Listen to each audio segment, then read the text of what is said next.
Hello, everybody. Good morning, good afternoon. It is a pleasure to have you all here. And on behalf of the MBSAT Forum and the GOXI webinar series, I want to welcome you all to our webinar series on environmental governance of the mining sector. I'm Eva Gurria with the MBSAT Forum in the United Nations Development Program teams.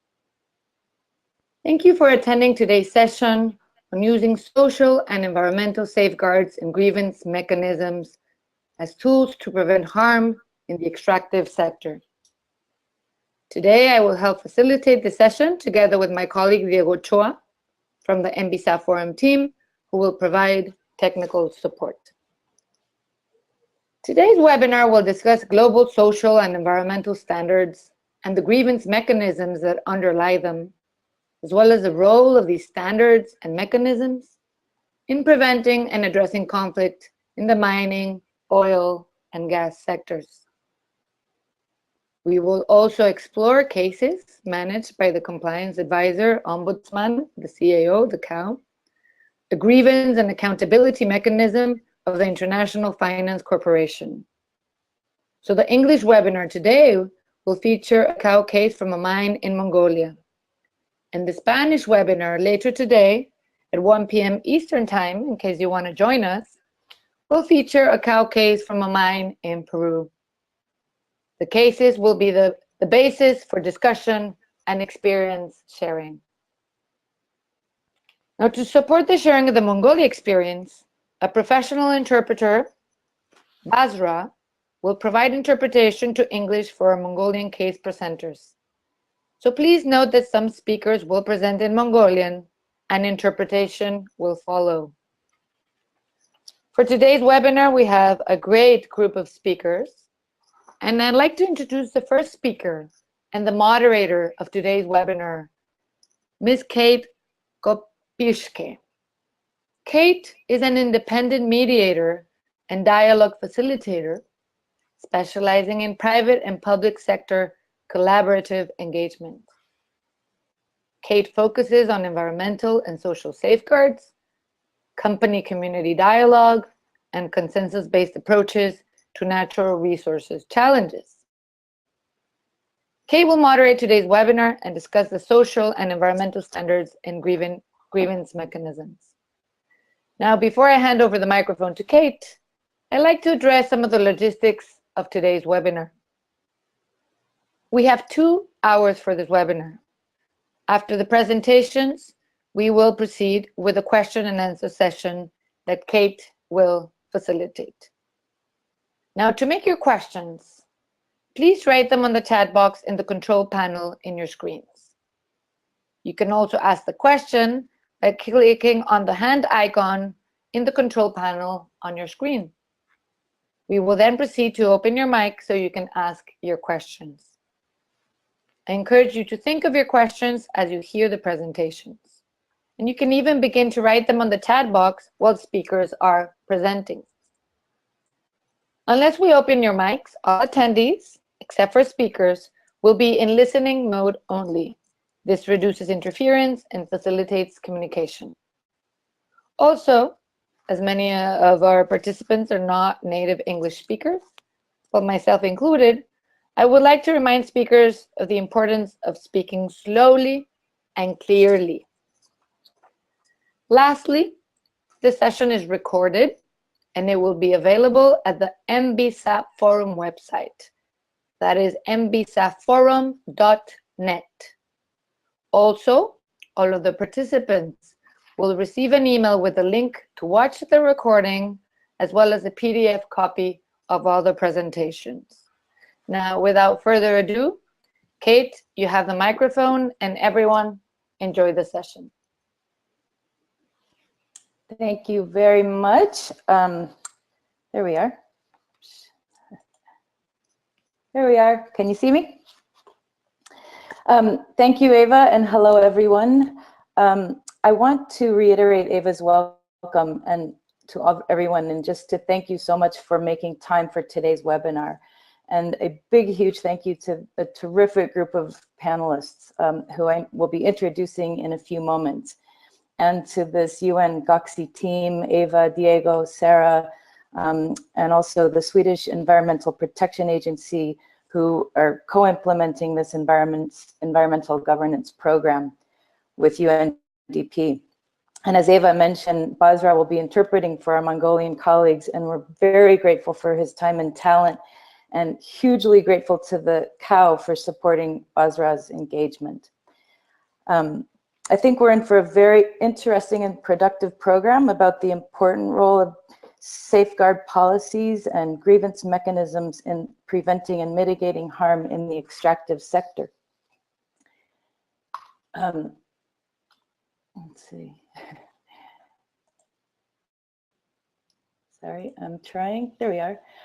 Because of the number of panelists and the multiple languages, our timing is really quite tight. So I'll do my best to keep myself and the panelists on track so that we have plenty of time for questions and reflections. And I'll appreciate help from the presenters in keeping to the allotted time as well. So in the next hour and 50 minutes or so, I will be providing some brief remarks about the landscape of institutionalized safeguard policies, which are precisely intended, as their name implies, to reduce, prevent, and safeguard against harm to people and environments. And I'll also provide an overview of the grievance mechanisms, also referred to as accountability mechanisms, that are associated with these safeguard policies. And then we will hear from our panelists, beginning with Scott and Gina from the Office of the CAO. That's the mechanism for the International Finance Corporation, and that's the private sector lending arm of the World Bank Group. And Scott and Gina will give a brief overview of the CA's mandate and then set the context for the Olu Toljoy project and presentation. And then I'll introduce the panelists from Mongolia who are staying up late to be here today to share their experiences and insights. And then we will open the floor to questions and reflections.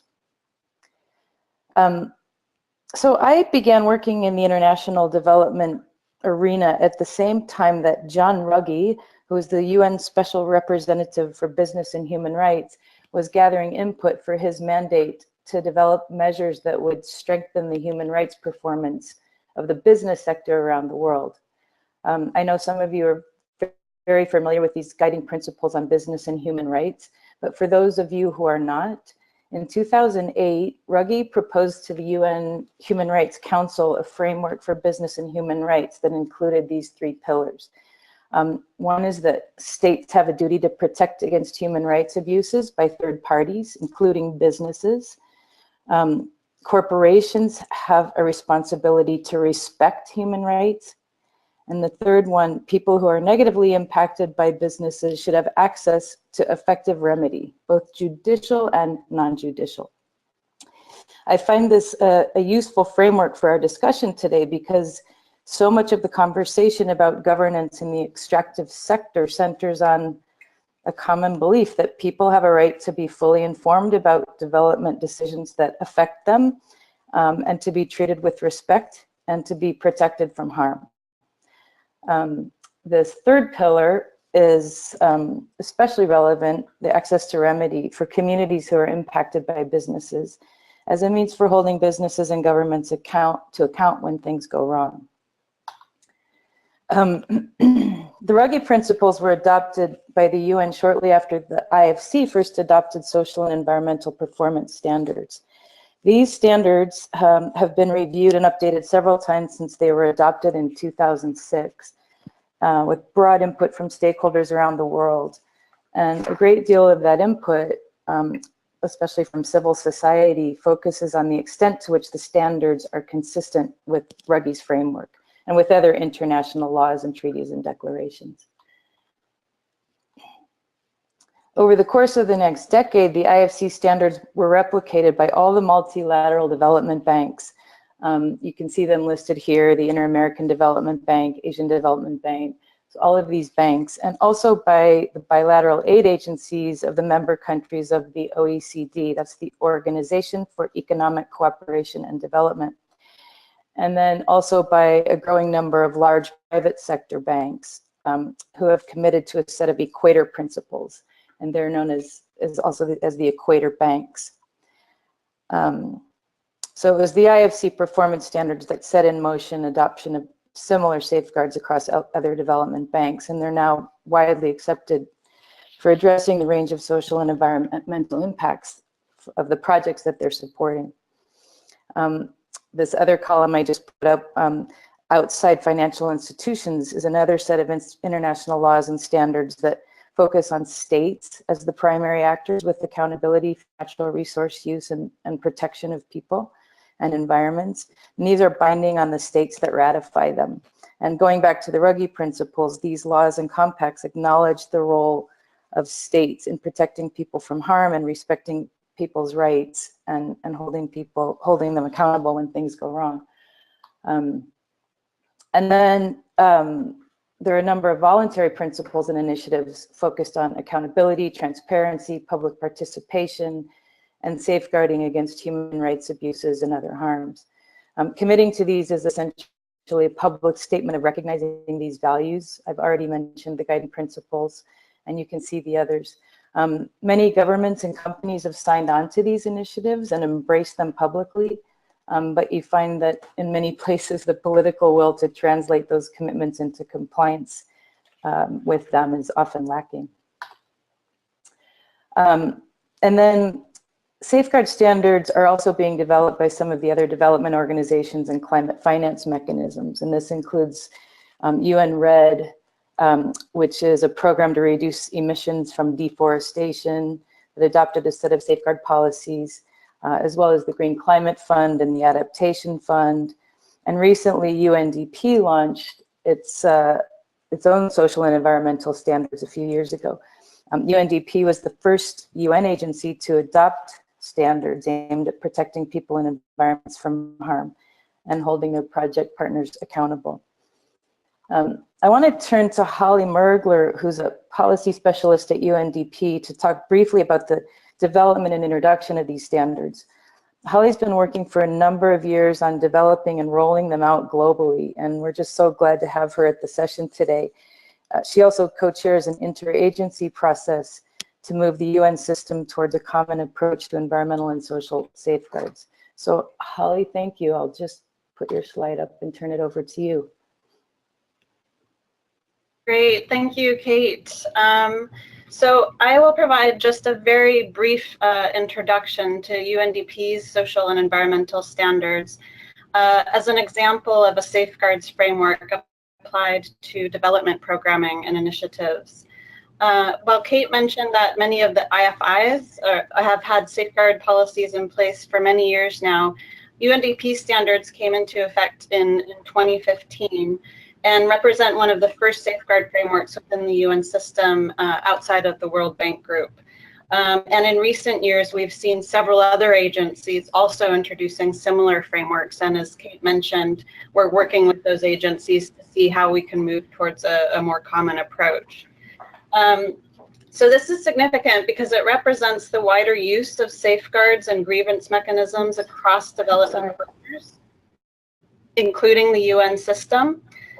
This is also significant because as a UN agency, our standards are explicitly grounded in the UN international legal and normative framework.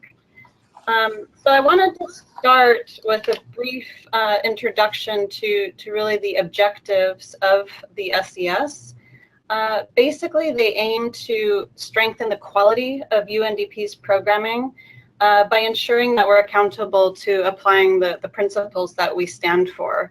They aim to ensure that we avoid harm to people and the environment that might result from our programming activities, but recognizing that in many cases there are trade-offs that need to be considered.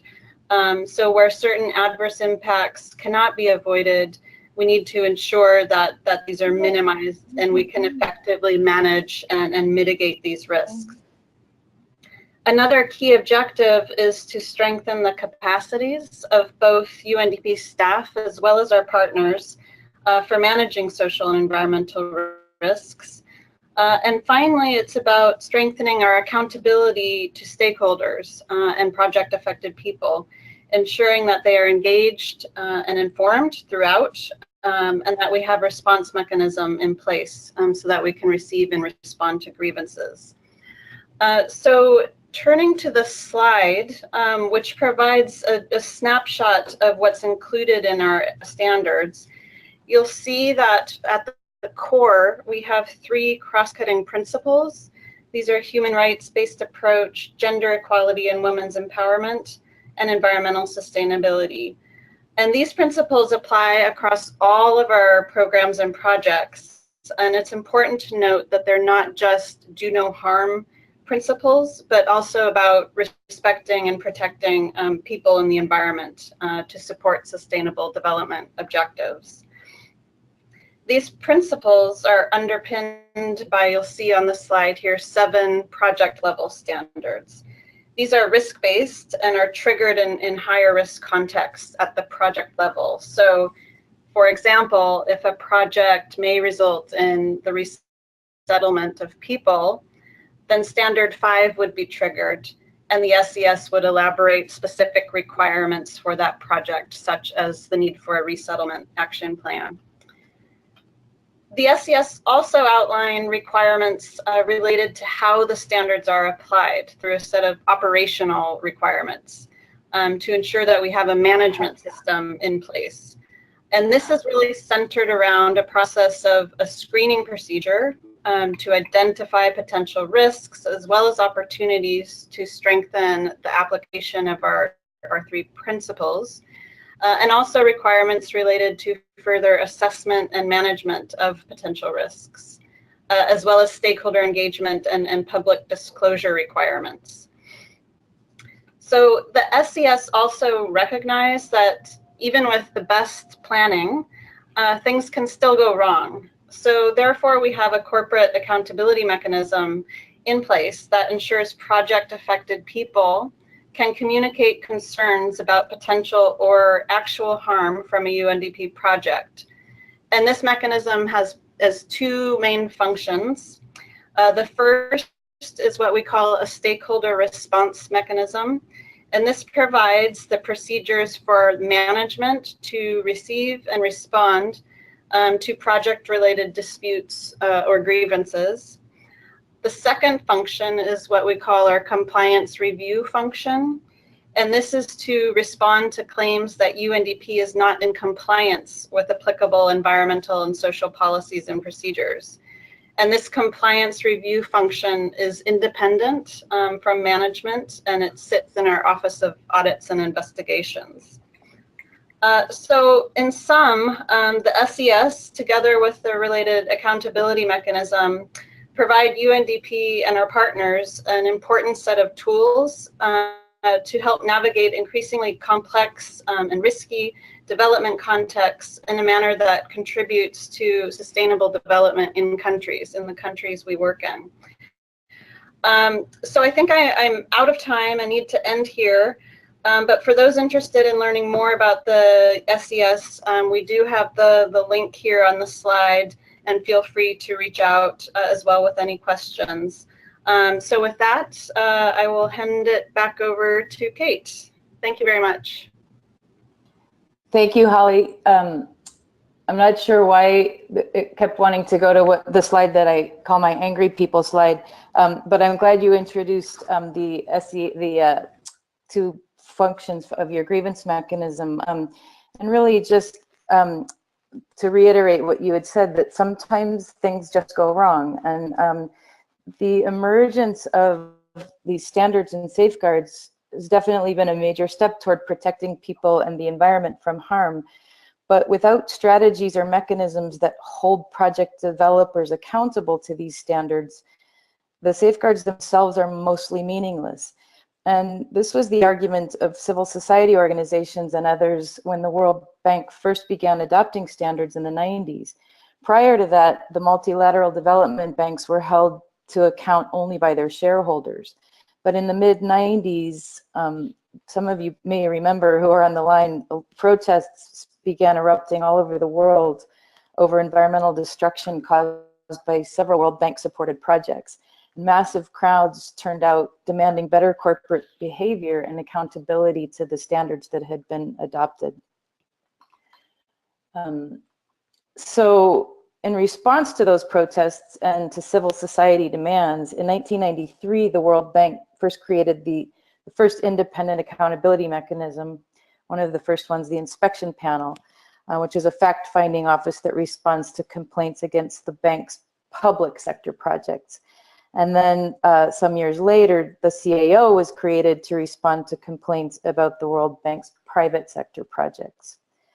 And then more than 20 years later, as Holly's just described, UNDP, which became the most recent large development institution to launch a grievance mechanism connected to the social and environmental standards. And that's the compliance and the stakeholder problem-solving mechanism. So over the course of several decades, all of the international finance institutions and now these other development organizations that adopted safeguard policies have also adopted grievance mechanisms aimed at holding those organizations accountable to the standards. And this is just a slide of all the other grievance and accountability mechanisms that exist today within banks and some of the other organizations that have all been established since creation of the inspection panel and the CAO. And this comes from an independent accountability mechanism network that lists all the mechanisms that that exist today in this context. So I'd like to turn now to Scott and Gina of the CAO to give us a brief overview of the CAO and how it functions, and then set us up for the panel discussion with our Mongolian colleagues. Gina Barbieri manages CAO's dispute resolution function that focuses on the use of mediation and alternative dispute resolution to resolve conflict between communities and companies. Gina is a mediator and human rights lawyer and a native of South Africa.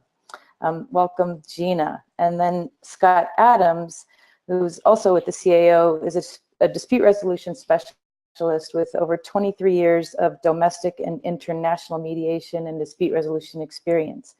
And he was the CAO representative working with the stakeholders in Mongolia. So thank you so much, Scott, also for being here. And maybe the two of you can begin with just a brief description of the CAO and its mandate, and Scott can introduce and set the context for CAO's involvement in the Olu Toljoy case. And then I will introduce each of the panelists after your remarks. So over to Great, thanks. Thank you very much. We're just going to very quickly pull up our screens so that you can see some slides. And thank you very much to Goxie for hosting this. Thank you, Kate, and others for asking and inviting the CAO to participate. And a really big thank you to our parties and mediator in Mongolia, and really thank you. The logistics have been challenging, and so a big thank you from CAO in being willing to participate and share your stories. And I think we want to really move to that place where you're able to get involved and take us through the complaint in Mongolia. From CAO's perspective, and thanks to Holly for mapping out a similar structure actually to the one that CAO follows in carrying out its mandate to hold the private sector arm of the World Bank accountable. I think that it's not going to be necessary for me to spend too much time on the structure. As already mentioned, we are a mechanism set up to respond to grievances about IFC meager financed or supported projects. In that process, we are able to do we have two primary functions that I'll speak to in a moment. Similarly to the structure outlined by Holly, we are independent of management. We report directly to the president of the World Bank Group, and we are citizen-driven. So our mandate is triggered by complaints from communities. We often get asked if the private sector who are receiving finance and support from the bank can bring us a complaint, and currently we are not able to. We only respond to complaints from communities. As already indicated, structurally, we are similar to the mechanism Holly referenced. We have two primary responses to complaints that are brought to the office. One is dispute resolution and one is compliance. The rest of the session today will focus on the use of dispute resolution, given that we are talking about Oitogoe and the work there. But just briefly on compliance, the compliance process is a review of IFC MEGA's due diligence and in regards to the application of the performance standards. So the focus there is really on the institution. It is not on the IFC client. And that differs quite substantially to the dispute resolution role, which for the CAO is voluntary. A lot of our sister mechanisms make the decision about whether the dispute should be handled or the complaint should be handled between dispute resolution and compliance. The CAO rests that decision-making process in the hands of the communities and the private sector. It's a voluntary process. I think what I'd like to do is just talk briefly about the challenges in this regard, because we could really get bogged down in the technicalities and the differences between the mechanisms. But given the overarching mapping that both Kate and Holly have given, the mechanisms are really a very small piece in the accountability puzzle. And so I think what might be helpful is just talking a bit about the challenges that we face in trying to use this mechanism structure to hold the institutions accountable. And I would say that there are three primary challenges that we face in this regard, and I think that the Mongolia case might draw some of these out for us. The first is access and awareness that communities even have an ability to approach an independent mechanism. So firstly, they have to, unpack the financing structure, where the money is coming from, what are the agencies involved, what are the standards that can be applied. They then need to identify the mechanism to which they can bring complaints. And so we, as the CAO, have done a lot of outreach. We work with civil society. Without civil society, I think that it would be impossible to raise the level of awareness to the extent that we are trying. But this remains an ongoing and constant challenge. Secondly, I would point to capacity of the parties to engage with the process. So, the community being able to bring a complaint, the community and the company being able to participate in a dialogue process, and so on. And then thirdly, issues around representation. So the complaints that are coming to these mechanisms range from an individual who might have a claim around damage to crops to 25,000 people in Chad who have issues around the extractive sector. And working out representation, both from the community's perspective and the private sector's perspective, can be enormously challenging. We're also now as CAO starting to think through what the gender implications are of these representative structures. So the extent to which we can ensure that women are equally represented in processes where the issues are affecting their lives as much as they're affecting men's. And so I think that for me are three primary challenges that we face. And then just lastly, before I hand over to Scott to come in and talk us through the Mongolia complaint, is just, I think that for me personally, the current structure of accountability really places the onus on the communities to be able to access these mechanisms and then use those mechanisms to hold the institutions to account. And I think we need to be having conversations about what is the role of the institutions in this conversation, in the hopes that they can actually prevent these harms from taking place. And we can shift this balance and this onus away from the shoulders of the most vulnerable. So let me hand over to Scott, who can talk us through the Mongolia case.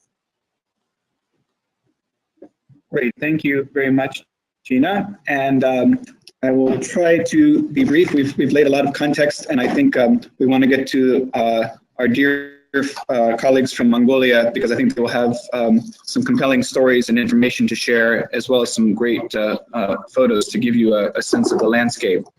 So very briefly, just for context, to hand over to our Mongolian colleagues. The Oyu Tolgoi copper and gold mine is located in South Gobi region of Mongolia. You can see here on the map, just a few dozen kilometers from the Chinese border. It's one of the largest copper deposits in the world. And in terms of IFC and MIGA involvement, which is why CO was able to accept a complaint. And by the way, I should say that the first complaint came to CO in October of 2012, signed off by 37 local nomadic herders, citing a range of concerns, which they can say more about, but a variety of social and environmental impacts from the mine. And we received a second complaint in February of 2013 that was specific to a river diversion project where the open pit part of the mine now stands. There used to be an ephemeral river that would flow when there were rains in late summer, and that river had to be diverted around the open pit. And so there was this a second complaint specific to the impacts of that to that diversion. So you can see here on the screen some of the background, size of the project, IFC loan. I think another important thing for people to note is that while this is a private company, it is 34% Mongolian state-owned. And as I mentioned, IFC has loans as well as MIGA providing political risk guarantees. And to give you a sense of this size and scope and impact for Mongolia as a country, Mongolia just has a little over 3 million population, and some estimates I've heard have the Oyu Tolgoi mine at full production contributing to about 1/3 of GDP. So this just gives you a sense of the scale within Mongolia of this project. As I mentioned, this is the first case that came to us in October of 2012. While originally signed by 37 herders, in the course of our assessment, we spoke to probably 50 or so more, all of whom were supportive of the complaint and shared additional similar concerns. And so once... Eva, sorry to interrupt you, but we have a request from our Mongolian interpreter for you to Yes. a little slower if possible. Sure, of course. Sorry about that. Thank you. Please continue. Yeah, that's particularly important. Not only because I speak fast, but I'm sure they're listening very carefully to make sure I get this accurate. Indeed. Thank you. So I can also be brief because I think they will say some more words about this. But just for context, in terms of CAO process, the original herders who brought us the complaint, as well as the second complaint, in the course of speaking with them, they indicated a preference to trigger the CAO dispute resolution function. And Oyu Tolgoi, the company, also agreed. Under CAO process, this is a voluntary process, so we're not able to offer dispute resolution unless both parties agree. In this case, they did. They agreed to have a single process to try to address both complaints. And they went through a process to select herder representatives who could represent the broader affected community in that process.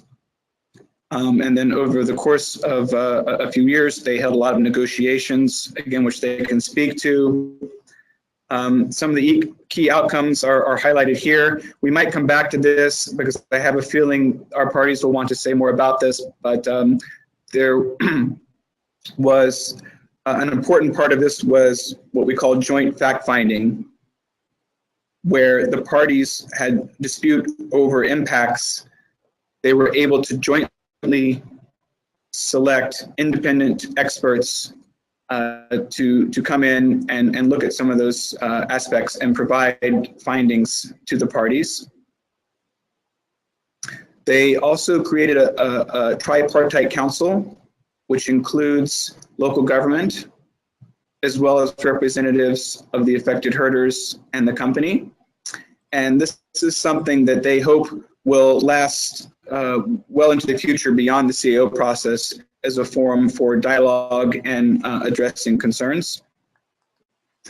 And finally, last May 2017, the final comprehensive agreements were reached on all the outstanding issues. And since then, they have been implementing that agreement and CEO is in our monitoring role, checking in, assisting them with any questions that come up around implementation. And assuming that all goes well, we are likely to be able to close this case later this year. But with that, please let me stop and Kate, hand back to you to introduce our guests from Mongolia. Great, thank you so much, Gina and Scott. Really appreciate that context setting in the background. Okay, sorry, so we're so grateful to have you again, the participants that you are about to hear from who have prepared a presentation, individual presentations on their experiences and insights in working together to resolve the complaint that Scott just described that the herders filed to the CAO. So let me introduce the panelists.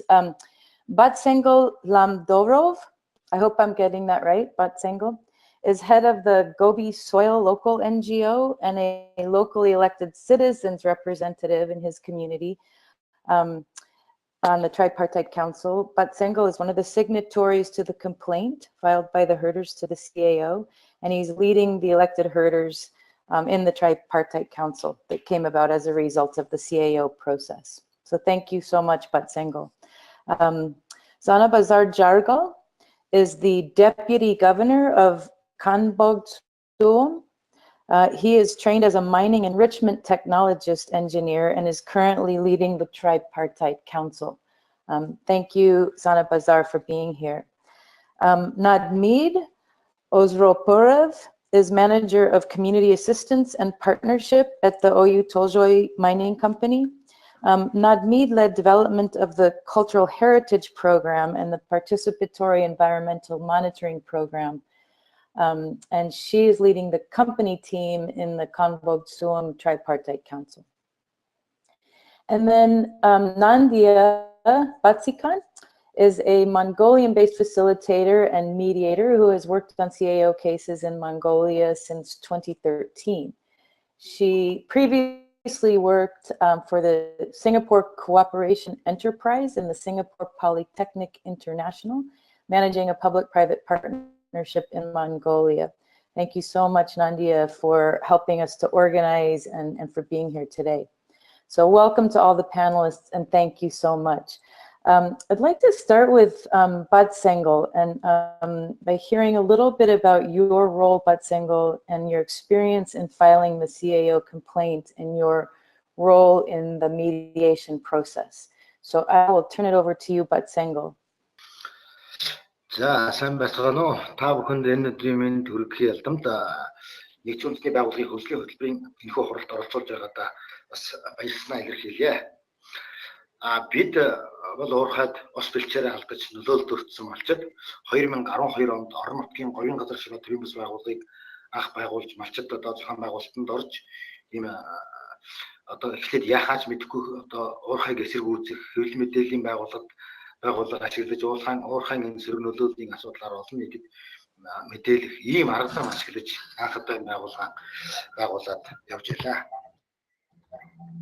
Hello everyone, thank you very much first of all for allowing us to be here on this panel discussion. As for myself, as herders, we established the Holy Soil NGO in 2012, and at that time our primary goal was to really protest against the mining company and mining activities and to protect their interests, especially by organizing demonstrations and by using the media as a means to disseminate the negative information about the mining. За тэр цагаас хойш бодлого оюутлын хяналт үндэсний хэмжээний төрийн бас байгууллагын гүйцэтгэх захирал зөвхөрлөгөө танилцж хамтран ажиллахаар болсон. Тэр байгууллагаас болоод тэр оюутлын хяналт төрийн бас байгууллагын гүйцэтгэх захирал зөвхөрлөгөөс олон улсын санхүүгийн корпорацийн гүйцэтгэлийн стандарт гэж байдаг тухай мөн нутгийн иргэдээс гомдол хүлээж авдаг ийм гомдлын механизм гэж байдаг талаар мэдээлэл авч 2012 онд CEO анх гомдол гаргаж улмаар энэ оюутлын хяналт төрийн бас байгууллагаар дамжуулан хариуцлагын зөвлөл гэж олон улсын төрийн бас байгууллагатай хамтарч ажиллаж энэ гомдлын механизмыг ашиглаад одоо явж байна. She informed us about the CAO and the fact that we can file a complaint to this grievance mechanism in 2013, and then we received her help and support, and then filed the complaint, and then soon after we also received additional capacity building support from accountability councils and international NGOs.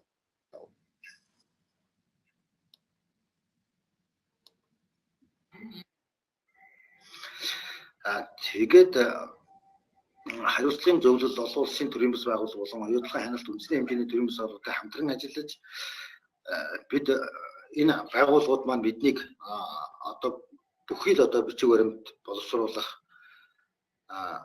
хамтран баримт олж тогтоох энэ зөвлөхүүдийг ажиллуулах, ажлын даалгавар боловсруулах, хууль эрх зүйн талаас нь зөвлөгөө өгөх гэх мэт энэ бүхий л одоо үе шатнд бидэнд одоо туслаж дэмжиж ингэж зөвлөж байснаар бидний өнөөгийн энэ төвшөнд хүрэх гол одоо хүчин зүйл болж ирсэн. So we received legal advice as well as advice when the terms of reference for the independent experts was developed from these two NGOs. Ер нь бол энэ CEO-гийн үйл явцын одоо хамгийн эерэг амжилттай тал нь бүх талуудыг ижил төвшин чадварцуулах, хэлцээр хийж ирэхээс өмнө төсөл хэрэгжүүлэгчийн зүгээс хийгдсэн судалгаа үнэлгээний тайлан энэ материалуудад танилцж цаашлаад өөрийн итгэж болох мэрэгчлэнүүдээр хянуулах, одоо бодит үндэслэлийг нь гарган тайлбарлаж саналаа хэлэх, асуудал руу анхаарлаа хандуулж асуудлыг хэлцэх, иймэрхүү шатах хөгжөөлөх сургалт явуулж бүх талуудыг ижил төвшөнд хэлцээр хийх төвшөнд нөгөө тэнцвэх юуг нь тэнцвэртэй байдлыг хангаж ингэж хэлцээр хийгдснээр бидний үр дүн бол бас нэлээд ахицтай явж байгаа л да. The most positive aspect about the CAO complaint mechanism is that it strives to set all the parties involved on equal footing by providing the relevant materials and assessments that were conducted in the past, and to have them reviewed by independent experts, and also to help all the parties to come up with more constructive rationales for their own argument, and also to steer the discussions more towards the issues and more towards solving those issues. And in a way, it allows us to have this kind of balanced approach for all of us to get engaged in constructive dialogue. That is the most positive aspect about the CAO process.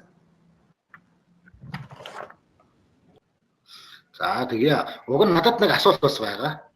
I also have a question to if there is an opportunity. Okay.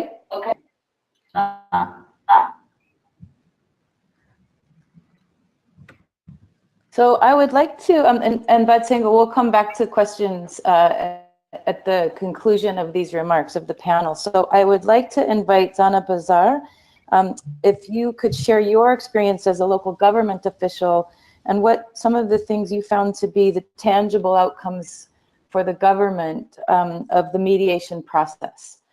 Over to you, Zana Bazar. Maybe while you're sorting out the microphone issue, we could go to Nadmeet from the community. I think if we could open Nadmeet. Are you there, Basra?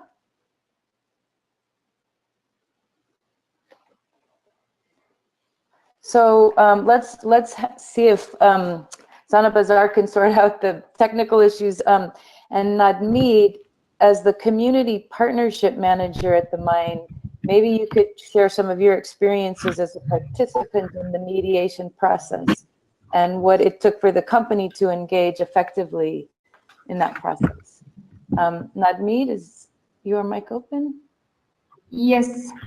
Hello, everybody. Thank you for this opportunity. I will speak in English. And I was also designated from the TPC to give you a brief introduction of Tripartite Council itself. So do you want me to start with my experience or the introduction of the TPC? You can start with the introduction of the TPC if you like. I think that would be very instructive, and then carry on with your experience. Great. Deva, then could you please show that our slides? As mentioned by Scott, the Tripartite Council of Hamburg-Zoom was established in June 2015. Initially, it was only the herders side and the company, but the issues we were discussing need heavy involvement of the government, as the pasture land and water are both government asset. So we decided to invite local authority as the third party in the process. So the main purpose of the TPC is consider, address, resolve, exchange information about, make proposals and recommendations in respect of implement and relate to the appropriate levels any issues relating to the herders, pasture and water, and all the other relevant issues.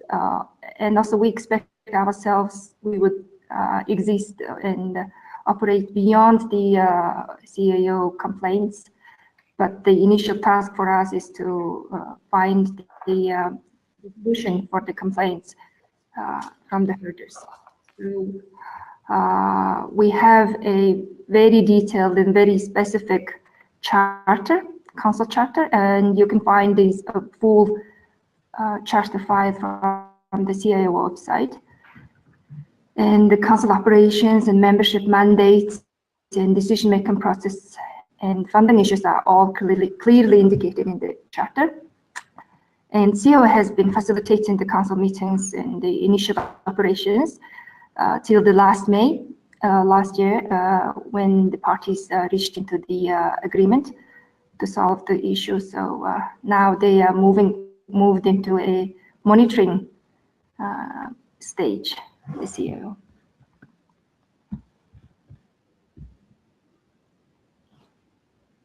Can you guys see these slides? Yep.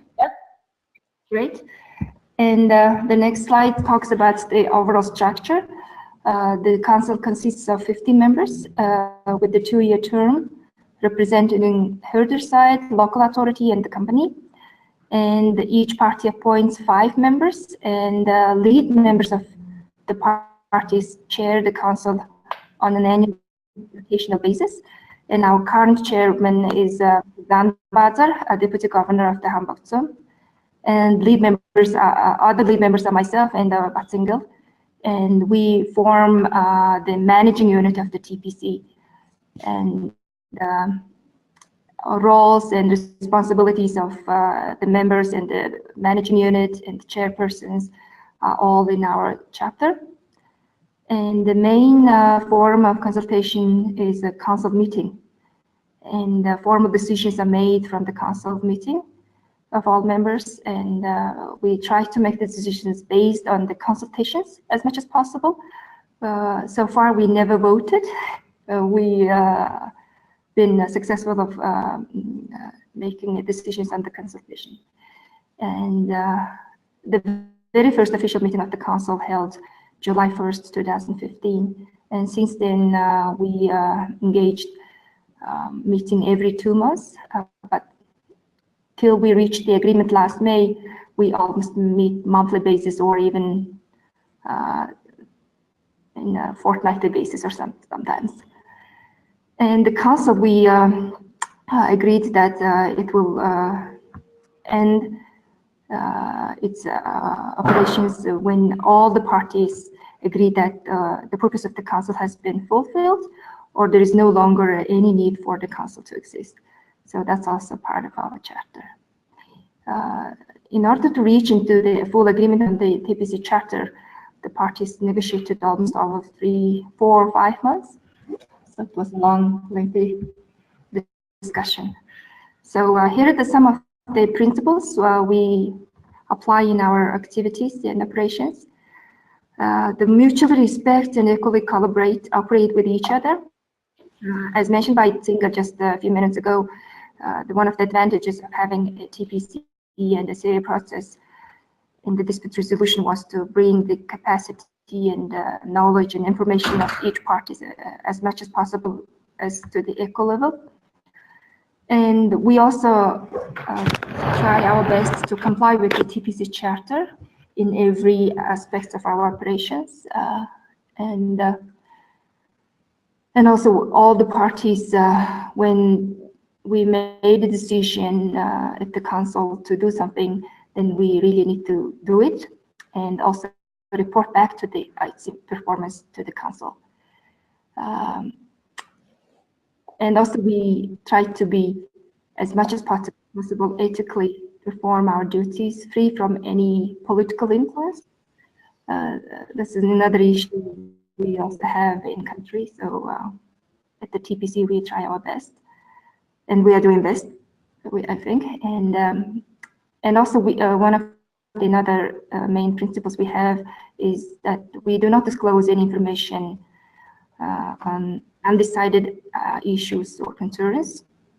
On behalf of TPC, any party cannot talk about those things unless we have agreed. And at the end of each meeting, we also identify key messages and release joint statements so that all the parties have same statement when it comes to the issue addressed at the TPC. It also helps a lot when there is a lot of stakeholders interested in the decisions made at the TPC.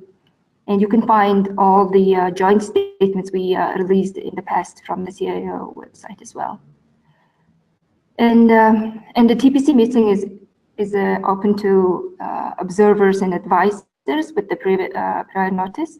And we've been receiving requests from various parties, including international organizations, local herders, local authority, OT technical experts, as well as the most recent observer, for example, for our TPC meeting was one local herder, one of the relocated herder families, compensated herder families, and a representative from the government shareholder, for example. And this is the last slide. Yeah, this is almost the last slide for the TPC introduction. Each parties have 5 members, I mentioned, and our herder side has 8 members due to their rural work and household duties. Herders sometimes cannot make it to the meeting at the SOM center, so they have some extra members, but the voting quote will be 5. Sorry, yeah? I think maybe if you advance your slides a few more, you might be. We're seeing the main principles. There you go. All right. Thanks. Thank you.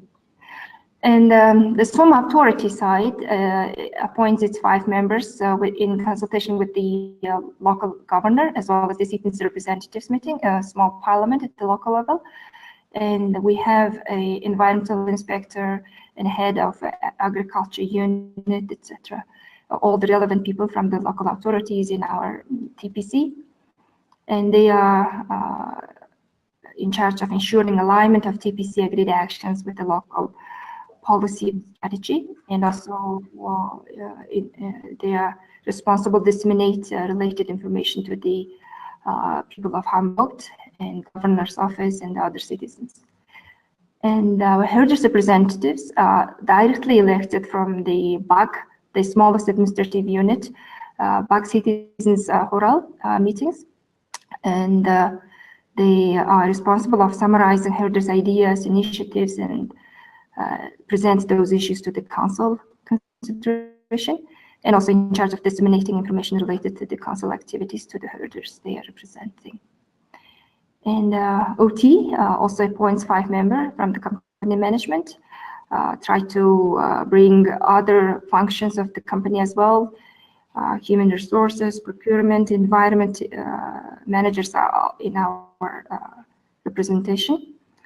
And we are in charge of bringing issues discussed at the TPC back to the company management and decision-making process as much as possible.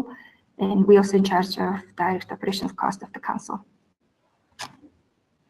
So moving to the last slide, this is just a cover of the our monthly newsletter released by OT, and this was the special edition of last May that we published the entire complaint resolution agreement.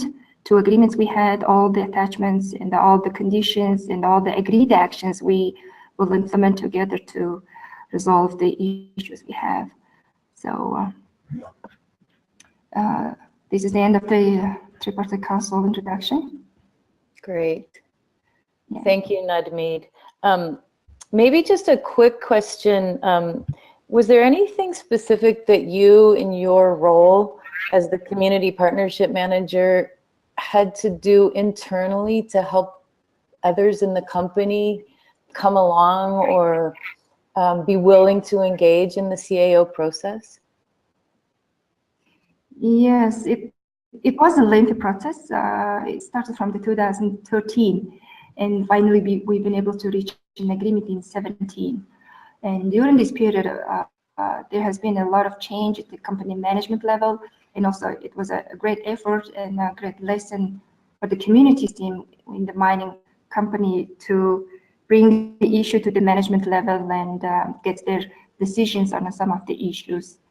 And it was a great, it also challenging for us to build the internal engagement and communicate effectively so that we bring the issue to the management level.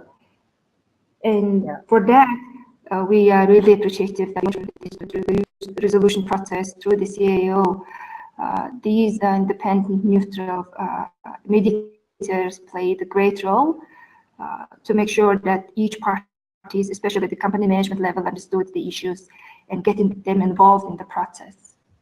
Yeah, very interesting. Thank you so much for that presentation and those insights. And I have a feeling there'll be some good questions based on your presentation. I'd just like to invite you to share your experience from a local government perspective and what you found to be some of the tangible outcomes from your side of the mediation process. Тэгэхээр энэ хүү эвлүүшн зуршлах үйл ажиллагааны хүрээнд яг гарсан гол бодиттой үр дүнг орон нутгийг төлөвлөж байгаа хүний хувьд та яг юу гэж харж байна вэ? Энэс жишээ татна уу? Баярлалаа. Энэ өдрийн мэндийг хүргэе бүх оролцож байгаа гишүүдтэй мөн бас энэ чухал ажил хөтөлбөртэй хурал зөвлөгөөнд оролцуулах боломж олгосон CEO-гийн хамт олондоо бас талархснаа илэрхийлж байна. За тэгээд энэ CEO-гийн үйл явцын бодит үр дүнг бол засаг захиргааны зүгээс бол энэ орон нутгийн малчид болон оюутлогоо төслийн нөлөөдлийн талаар гарсан гомдлыг шийдвэрлэх явцад бол мэрэгжлийн чадвартай баг хамт олон бас чиглүүлж явж ирсэн бидэнд бас чухал үр дүн өнөөдрийн гэрээ хэлцээр хийгээд цаашид энэ гомдлыг хаах механизм хаах явцад бас чухал үр дүн өгсөн гэж харж үзэж байгаа. Good day to you all. I would like to thank all the participants as well as in particular CAO for providing us an opportunity to participate in this webinar. From the local government side, one of the main tangible outcomes from the CAO mediation process is that there was a professional that has facilitated the negotiation process for the herders, OT, and the local government. And as a result, we were able to reach concrete agreements and also go towards successfully closing. Bazar, could I interrupt you briefly and ask you to get closer to the computer? We're losing you a little bit. Okay. Thank you. Цааш нь ярих уу? Should I continue, says Tanbata? Цааш нь яриа. За мөн бас одоо яг гомдлыг одоо маргааныг таслах шийдвэрлэх энэ явцад за талууд гурван талт одоо малчтын тал, мөн оюутлогоо компани тал, орон нутгийн засаг захиргааны тал гэдэг одоо өөр үзэл бодолтой эсэг бүлэг хүмүүсийг одоо нэг цэгт одоо эвлэрүүлэн зуучлах энэ чиглэл ажил бол одоо яг CEO-гийн Монголд одоо төлөөлөгч болох Андэ эгч маань бас яг энэ шийдвэрлэх явцад бол бас чухал үүрэг гүйцэтгэж бас биднийг бас одоо хэдийгээр зөвшөлтслийн замаар одоо асуудлыг шийдэж байсан ч гэсэндээ зарим тохиолдлуудад бас одоо санал зөрүүлдэх явдлууд бас ихээхэн гарч ирсэн. Энэ бүгд дээр одоо эргэж бидний одоо өнгөрүүлсэн одоо тэр бодлын тэмдэглэл бусад одоо материалыг одоо танилцуулж сөхөж одоо ингэж танилцуулж дуусаж явж байсан чиглүүлж явж байсан бол бидэнд одоо өнөөдрийн дээрээ байгуулахад бол маш их дэм тус болсон. Мөн бас энэ одоо гомдлыг барагдуулах хүрээнд за хамтарсан одоо баримт тогтоох баг за мөн одоо хөндлөнгийн олон талт мэргэжлийн шинжээчдийн баг ажиллаж одоо тэр шинжээчдийн одоо тайлангийн зөвлөмжийн дагуу одоо хийхээр тохирсон ажлуудыг бид гэрээндээ тусгаж гэрээ байгуулсан гэх мэт одоо бодит үр дүнгууд бол маш олон байгаа. And also, I would like to highlight the role of Mrs. Nandia, who was the local mediator for this CAO case. She was successfully mediated between the three parties, the herders, the local government, as well as the private company. And even though we applied the consensus-based approach in this CAO process, there were many times where we disagreed on major issues. And every time when we came across with disagreements, Nanda would guide us along the way and remind us about our previous agreements or previous materials that we have consented to, etc. And with her help, we were able to really build the consensus along the process. And also another tangible outcome is the fact that there was a joint fact-finding as well as independent experts selected by the parties to make information available so that we can reach more recent agreements and take action.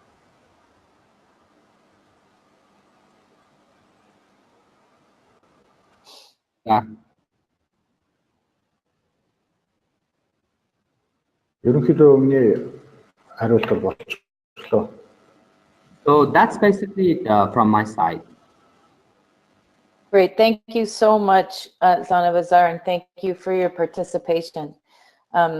I would like to now go to Nandia, who was the locally based mediator there, and wonder, Nandia, if you can describe your role in the negotiation process and some of the challenges that you faced in helping the parties sort through the range of issues. Thank you, Kate. Can you hear me? Very well. Thanks. Good morning, afternoon, evening to all the participants of the webinar, wherever you are. It's nighttime here for us. I would like to thank all of you for taking time to attend this webinar and hear about the dispute resolution process we have gone through in Mongolia.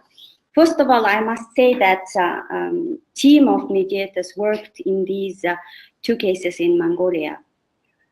Mediator Raya Kadyrova from Kyrgyzstan conducted numerous capacity building training for the herders to prepare them for the negotiation at the earlier stage of the process. And then another mediator, Roman Koval from Ukraine, significantly contributed in building the capacity of the parties, coaching us, the local mediators, and setting up the dialogue platform between the parties. Plus, we had all those support, advice, and guidance that we've needed from the CAO DC office, the dispute resolution specialists. So I was like, I got all my tanks behind me. It always gave me the strength, encouragement, and energy to come to work. So as a neutral and impartial facilitator, my role in this dispute resolution process was to set the stage, such as through basically setting the ground rules, gather background information in order to understand the parties, their concerns, issues, and mainly convene and facilitate the meetings, handling emotions as necessary, generating options for problem solving, obviously with the help of the parties, keeping records and meeting minutes, drafting various official documents, agreements, since we are now in the monitoring and implementation phase, monitoring the agreed actions implementation, building capacity of the parties, conducting necessary trainings, etc. So the most important thing for me was to keep the impartiality and influence to the parties to build their trust and help with their relationship.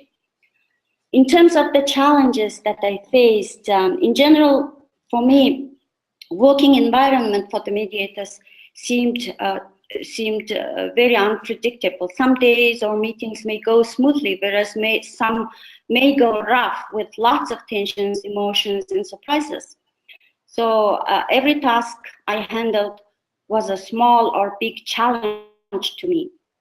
I felt like I climbed high mountains every day, but handling emotions whilst focusing on focusing to keep the parties on track was the most challenging part, I would say. I think not only mediators, but also every individual who participated in this dispute resolution process probably faced the same challenge.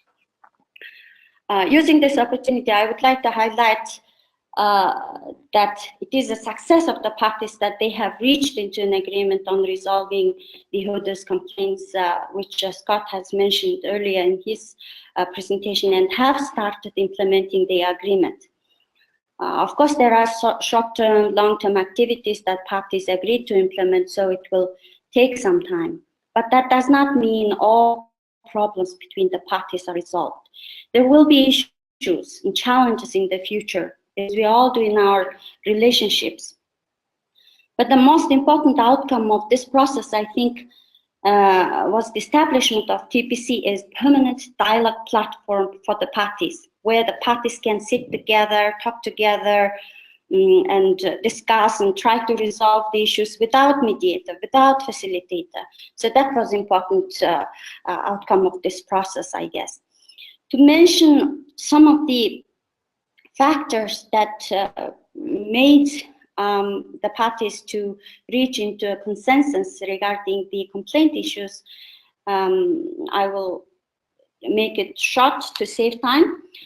Most importantly, the parties' willingness to understand the other parties' concerns, issues, the commitment, patience, and efforts made by all parties, focusing on the issues resolution. The joint fact-finding exercise, which Scott also has mentioned, we've engaged 2 separate joint fact-finding exercises during this process. They were extremely helpful for the parties to speak the same language regarding some of the complaint issues, facts, and explore possible solution options. Another factor is capacity building training. We've conducted various capacity training on understanding the conflict resolution, joint fact-finding, and training of the local community facilitators, etc. Last but not least, I must say, improved collaboration of the parties. It really improved compared to when it were back in 2013. I truly admire the perseverance and commitment made by the parties, TPC, represented by Zanbazar, Batsingel, and Tirnetman today. So I wish you, TPC, good luck, better understanding, more respect to each other, and success in your joint journey for implementing the agreements. So thank you for your attention, and I would be happy to respond to any questions that may come up. So back to you, Kate. Great, Nandia. Thank you so much for that. And just a lot of great insights on the challenges and key success factors, which I think, you know, those factors really have to line up, and it sounds like that happened in this case. You mentioned that you'd be happy to answer questions, so I want to encourage the audience to send your questions in via chat if you have them, and we'll start to address them. But first, I'd like to return to Batsengel to make sure that you are finished with your presentation, your remarks, and I think you also said you had a question, Batsengel. So maybe if you could open your microphone, unmute yourself, you could conclude with your remarks or your question. Thank you, Batsengel. Batsengel, you are muted гэдэг юм. Batsengel аха та асуулт асууя гэдэг жисэн тэр асуултаа одоо асууна уу? За, дахин боломж олгосонд баярлалаа. Okay, thank you very much for providing me an opportunity again to speak. Эцэг үндэсний байгууллагын нийгмийн зөвлөл, эдийн засаг, нийгэм соёлын эрхийн тухай хорооноос Монгол улсын засгийн газар өгсөн зөвлөмжүүд хэрхэн хэрэгжиж байгааг яаж хандсан бэ? Эргэж энэ зөвлөмжүүдийнхээ хэрэгжилтийг хандаг уу? Энэ Монгол улсын засгийн газарт өгсөн зөвлөмжүүд чинь огт хэрэгжихгүй байгаад байгаамаа. So I have a question. The Social and Cultural Convention body at the UN provided the recommendations to the government of Mongolia. However, they are not being complied with by our government. So in this case, what kind of oversight mechanisms can be used in order to push the government to comply?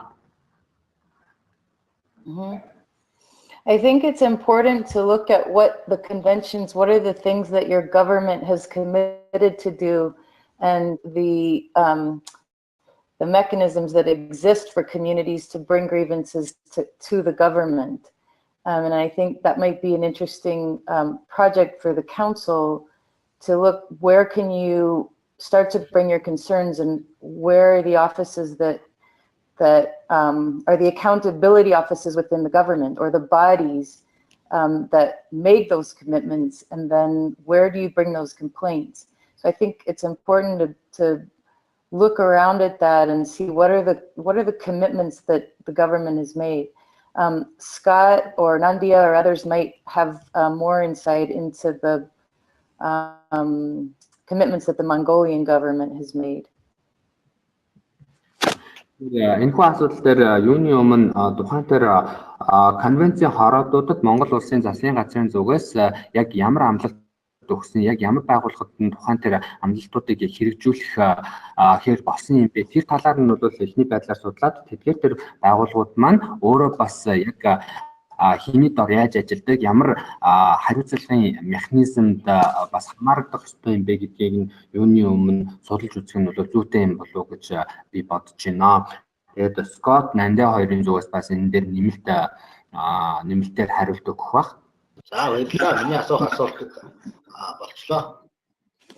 Okay, thank you very much. That's it from my side. Great. Thank you so much, Batsengel. Batsengel маш их баярлалаа. This is Scott. May I just say a word on the national government question? Please, yes, Scott. Or Nadia, feel free, but I think just briefly, while not formally or really even informally involved directly in the CO process, when the results of the joint fact-finding process, when those findings and reports were finalized, TPC thought it was important to present those findings to some of the national ministries, because there were some issues that were beyond the control of the local parties around broader water management and public policy kinds of questions. And so they felt it was important to brief the national government on some of those issues and share those joint fact-finding findings and reports, which they did jointly as a joint effort, went to the Capitol and presented those. So I just add that as one thing that they did as part of the process. Great, thank you, Scott. Are there any other comments? Nandia, do you have any input into that question? Yes, this is Nandia here. As Scott has mentioned, some of the agreements, some of the suggestions, recommendations made by the joint fact-finding experts was out of TPC control or any party's control. And therefore, the TPC tried to refer some of those recommendations which will help them to resolve the complaint issues to the national government, to the relevant government authorities, such as the Ministry of Energy and Ministry of Mineral Resources, Ministry of Nature and the Environment, and even at the the province government, basically calling and requesting or inviting them to focus on those issues and try to do something at the policy level so that it will help the parties on the ground to resolve the issues in the field. Regarding the Batsingal's question, I think, in my opinion, it is more common to the UN organizations if there are such report exists and whether the UN institutions can do some enforcement activities or enforcement measures to the national governments that are subject to that convention. But we will be happy to explore information about that report and provide response to the elected traders team as necessary. I would be happy to help with that. Great, thank you so much, Nandia. I'd like to open it up now to the audience for questions.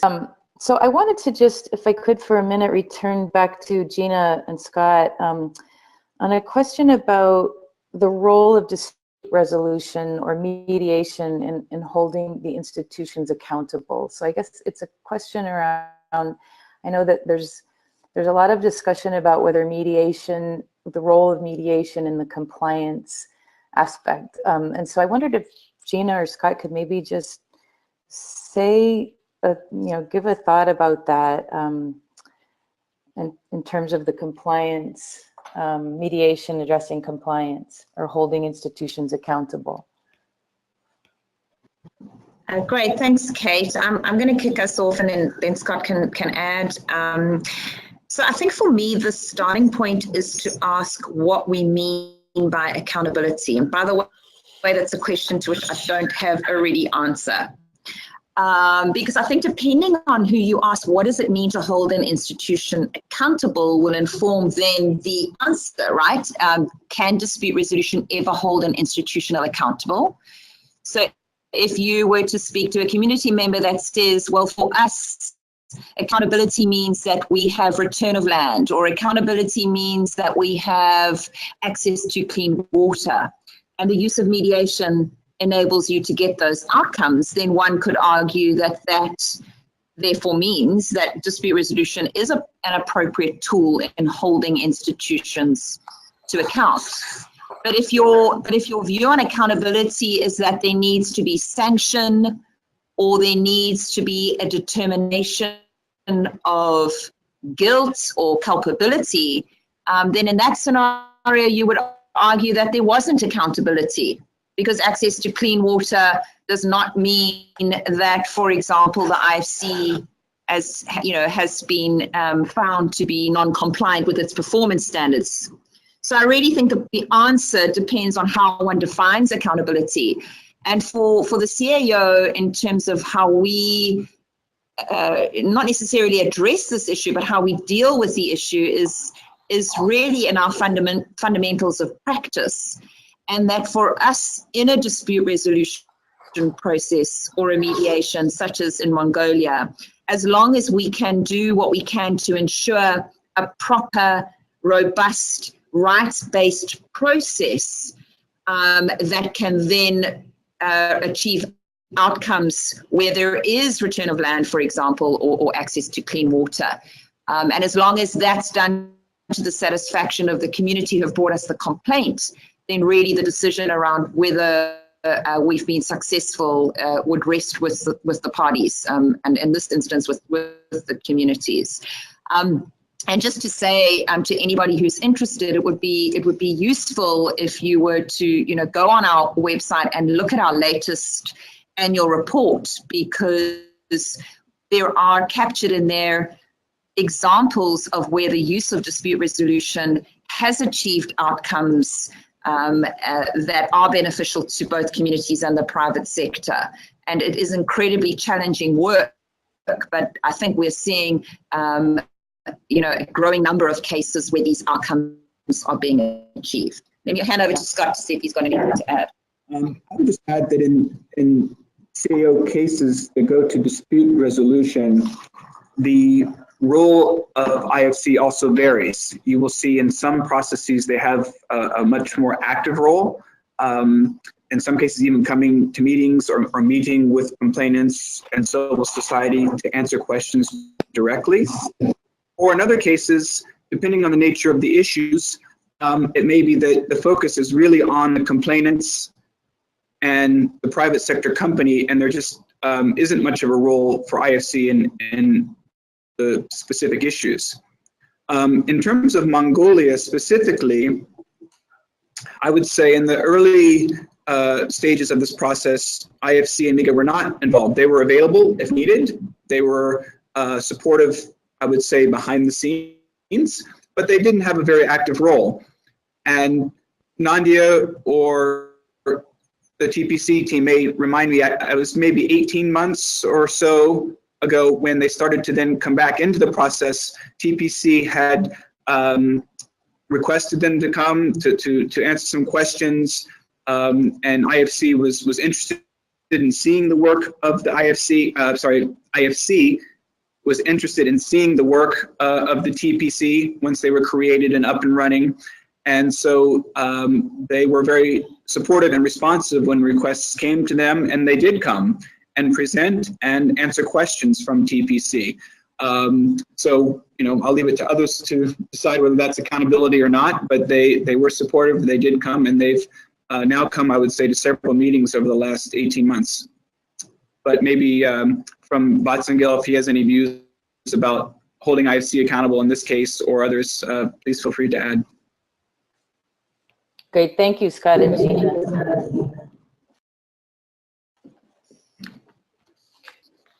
I think, we already have a couple of questions. So I'm wondering if you're seeing those, or I'm happy to support as well. Could you read them, Eva, please? Of course. So our first question is from Giselle Huamani from Peru. So she says, thank you for sharing with us your experience. I want to ask about the joint fact-finding methodology around what issues, which methodology, what challenges.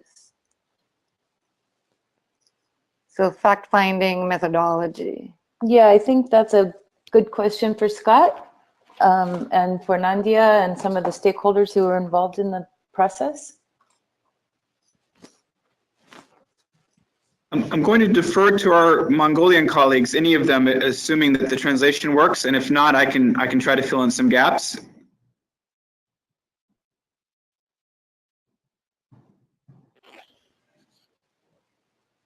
Sarah, could you please translate the question to our colleagues, and maybe they might be able to provide a response to the group?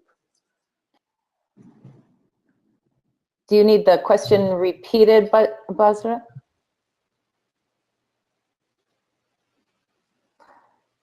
Or Nandia, maybe? Oh, sorry. Yeah, Nandia, please go ahead.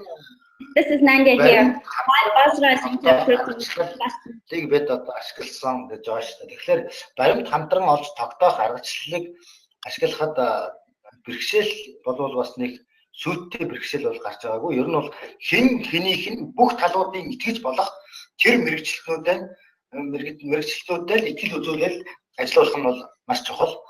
Хамгийн гол сайшаалтай тал нь бол бүгдээрээ итгэл үзүүлээд ажлын даалгавраа хамтарч боловсруулад энэ хүмүүсээр ийм л юмыг судлуулъя гэдэг ажлын даалгавраа хамтраад боловсруулсан тэр хүрээнд тэр итгэж болох мэргэжлүүдээ сонгоод ажилуулсан учраас тэндээс одоо хэнийх нь одоо хэнийх нь одоо цааш нь цавах ямар ч боломжгүй ийм л одоо дүгнэлт зөвлөмжүүд одоо гардаг юм билээ. Энэ бол одоо маш том давуу тал бидний одоо бас энэ хэмжээнд одоо Монголын нүүдлийн малаа зохиод тулгамдсан өргөн цар хүрээтэй асуудлыг хэдийгээр бид нар бүрэн дүүрэн шийдвэрлэж чадаагүй ч гэсэн бас орон нутгийн хэмжээнд тодорхой асуудлуудыг бол шийдвэрлэхээр тохиролцож чадсан явдал бол энэ баримт хамтран олж тогтоох аргачлалын одоо үр шим байсан гэдгийг бас хэлэх нь зүйтэй хаа гэж бодож байна.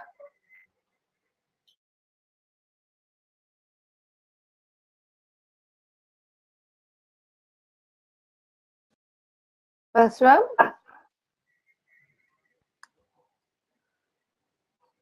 Is Basra there? Can you hear me? Yeah, we can hear you. There weren't major challenges in applying a joint fact-finding process. However, I would like to note that it is most important to engage experts jointly that all parties entrust. And when you have experts that you've selected together that all the parties trust, and when you develop the terms of references together and tell them what they need to do, then the assessments and reports and the conclusions and the recommendations from these independent experts are not subject to dispute between the parties. As in our case, the experts they provided some recommendations with regard to the issues related to animal husbandry and the nomadic pastoral way of living, and even though it doesn't resolve the whole of our problems, it really put forward some concrete recommendations as to how we should solve some of our priority problems.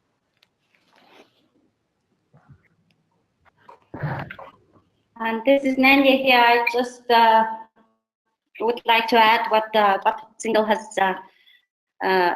responded to the question. In addition to the joint design and development of the terms of reference criteria for the experts, the parties nominated the candidates for the joint fact-finding experts themselves. So I remember that for the first joint fact-finding exercise, we started with 28 candidates. And then at the stage of final selection, there were only 2 experts that the parties could agree and could mutually trust and allow them to carry out the joint fact-finding exercise. And in addition to this joint engagement, joint selection, joint development of the terms of reference, etc., parties also worked with the experts in the field when the experts were meeting with larger community members, etc.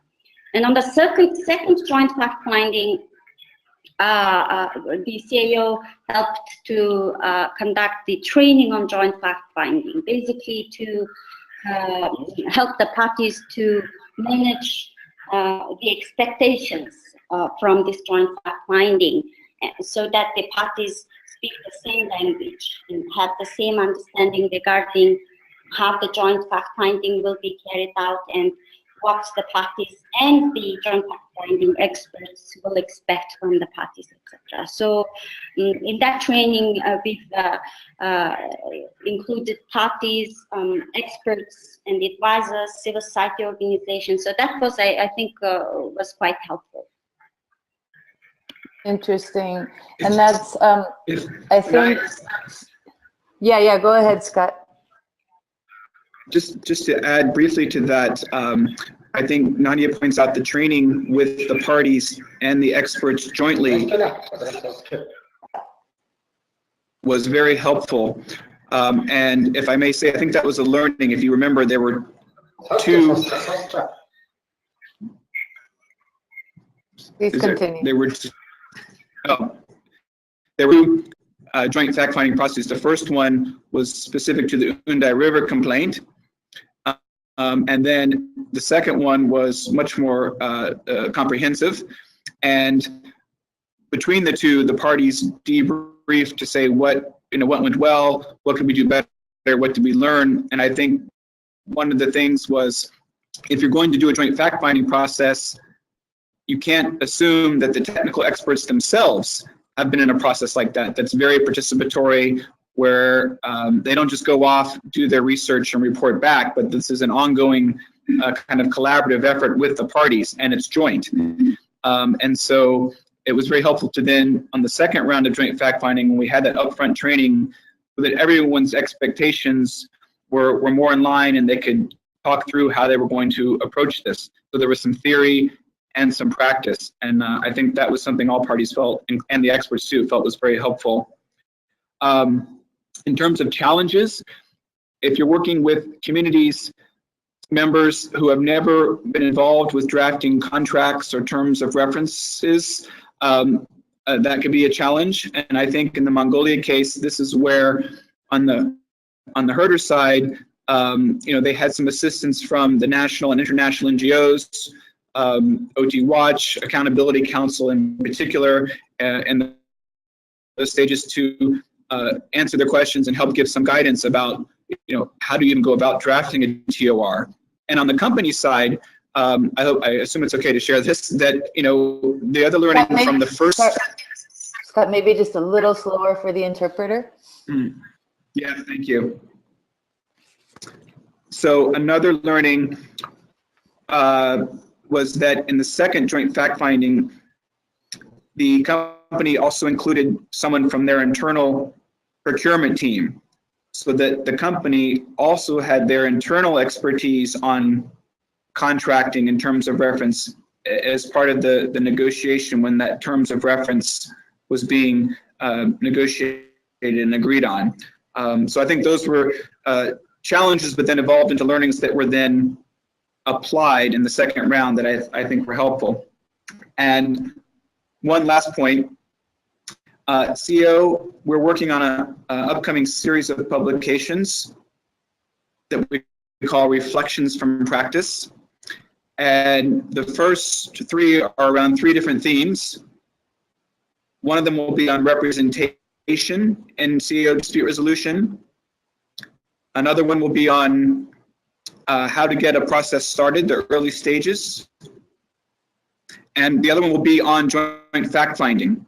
So please be looking for those in the coming months, that those will be publicly available if anyone wants to read up more on our experience with that.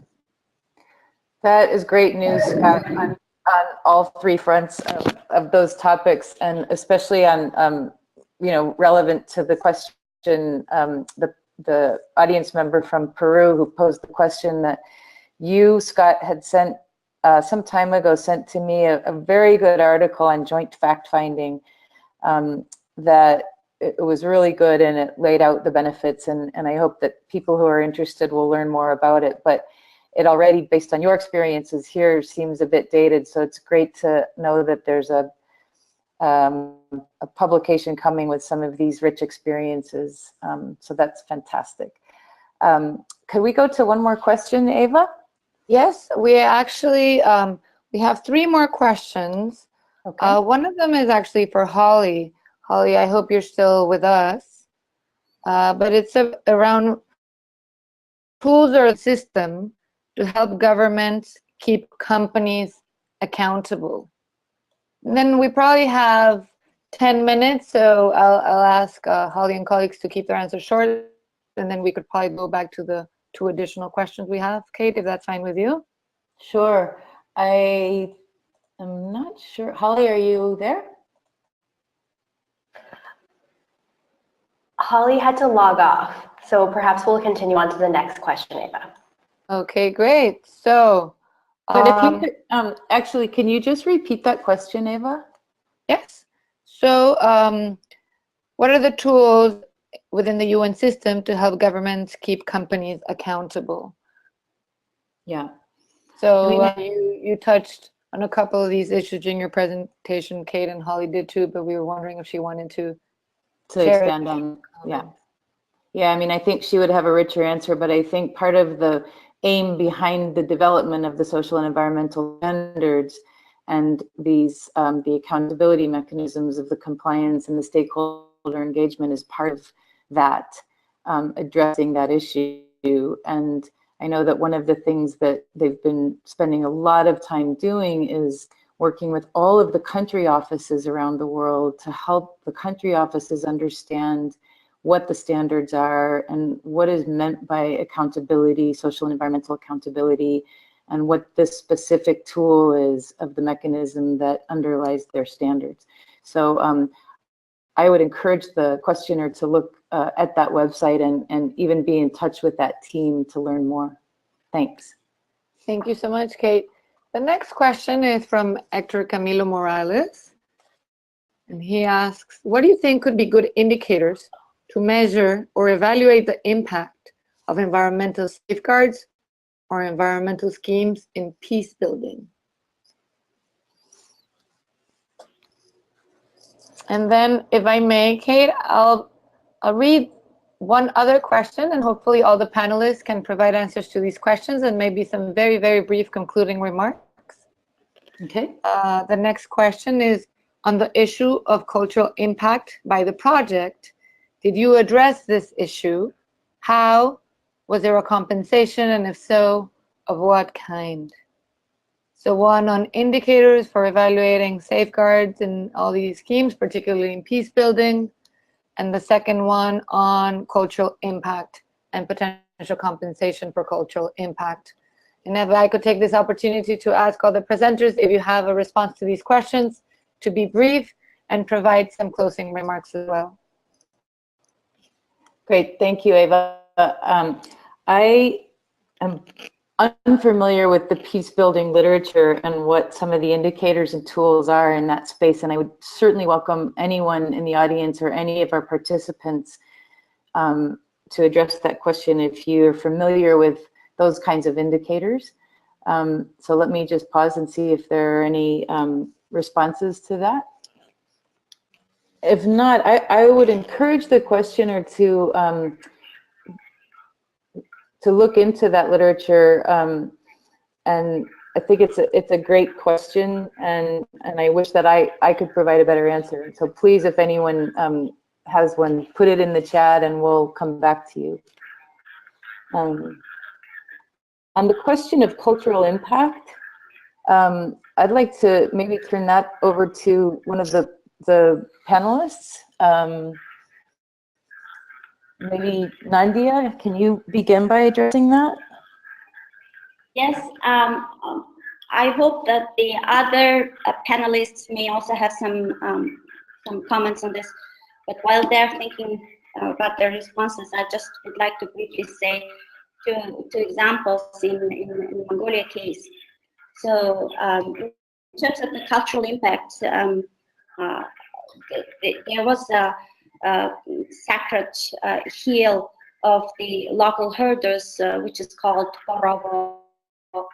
Now that it is located inside the mine license area. And that hill was very holy, very sacred to local community. That's why they want to keep the hill, the Borovo hill. Unfortunately, according to the mine West Rock dump construction plan, it was planned previously that Borovo hill will be removed from its original location. So as a result of the negotiation, the company agreed to keep the Borovo because it's a sacred mountain of the community, even if it is inside the mine license area, but it is still untouched. So that was acceptable enough for the local community. So that was one agreements the parties have reached. Another one was related to this river diversion. The methodology that the resettlement back in 2004, the methodology used for the resettlement. The joint fact-finding experts concluded that the methodology in terms of the communication, in terms of the consultation with the local community was not enough and was not adequate, and therefore the company agreed to present an apology letter to the local community, to all herders of the community, to apologize for not adequately consulting and communicating the resettlement related information to them. So in terms of the compensation, it doesn't necessarily need to be tangible all the time. So even if it is intangible, there are solutions. That's I just would like to highlight here. Thank you, Nandia. Are there any other thoughts or reflections? I would like to add on what Nanda just explained in our case. The cultural heritage and the way of living changes with the introduction of this huge development in the rural area. So at OT, we also conducted an extensive cultural heritage assessment, not only looking at the tangible ones, but also included all the intangible aspects of the culture in our local community. That also identified some of the sacred sites like Waravo, Oyotoro, and all other sites near our operations. And we also did oral history of the locals on those sites, what are the rituals been done on those sites, etc. But when it comes to the compensation, it cannot be compensated in a monetary way to the individual herder families. Instead, we are trying to implement a cultural heritage program and management system at the mine site in our operations so that we help the local community identify the key aspects of their cultural heritage and preserve those heritages into their future generation. So one of the agreed actions we have in our TPC agreement was engage with the local herders, elder herders who live along on the river area, so that they can transfer their traditional nomadic way of life and herding skills to the younger generation of herders. For example, this was one of the agreed actions at the TPC. Great. Thank you so much, Nadmeed. Unfortunately, we're out of time. And so before I turn back over to Eva to close, I want to thank everyone, each of the panelists again for your very insightful presentations and reflections today.